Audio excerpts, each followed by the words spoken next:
Harry Potter এবং Hogwarts world আবার নতুন রূপে কামব্যাক করছে টিভি অ্যাডাপ্টেশনের মাধ্যমে তার পরিচিত কাস্ট এবং লিডিং রোল যেমন হ্যারি, রন এবং হারমায়োনির সাথে।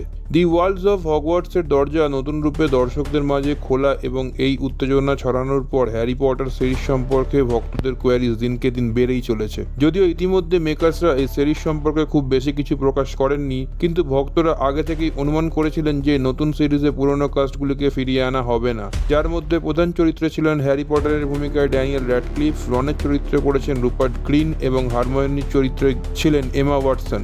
র্যাডক্লিফ অলরেডি একটি কনফার্মেশন করেছেন যে আসন্ন ওয়েব সিরিজটিতে তিনি আর হ্যারি পটারের ভূমিকায় অভিনয় করবেন না, কারণ তিনি কোনোভাবেই আর কাস্ট ওয়াইজ এই সিরিজে অ্যাটাচড হতে চান না। কিন্তু তিনি অত্যন্ত উত্তেজিত এই সিরিজ নিয়ে এবং খুবই আগ্রহী সবার সাথে এই সিরিজটি পুনরায় নতুন রূপে দেখার জন্য।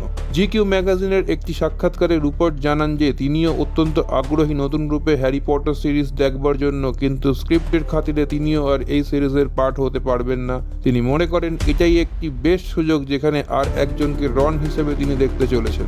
এমা ওয়াটসন এখনো পর্যন্ত এই বিষয়ে কিছুই কনফার্ম জানাননি, কিন্তু এটা অত্যন্ত পরিষ্কার যে সিরিজের মেকার্সরা যারা প্রিভিয়াস মুভিতে কাজ করেছে সেই সমস্ত অ্যাক্টার্সদের আর কাস্ট করতে চান না। তারা বেশিরভাগই বাদ পড়তে চলেছেন নতুন সিরিজটির থেকে, কারণ যেহেতু সিরিজগুলি জেকে রাউলিং এর হ্যারি পটার বুক সিরিজের ডাইরেক্ট অ্যাডাপ্টেশন এবং পুরনো কাস্টরা অনেক বেশি গ্রোন আপ হয়ে গেছেন তাদের এজ এবং অ্যাটিটিউডের দিকে, তাই এটি গল্পের অ্যাকচুয়াল এসেন্সকে মিসলিড করতে পারে।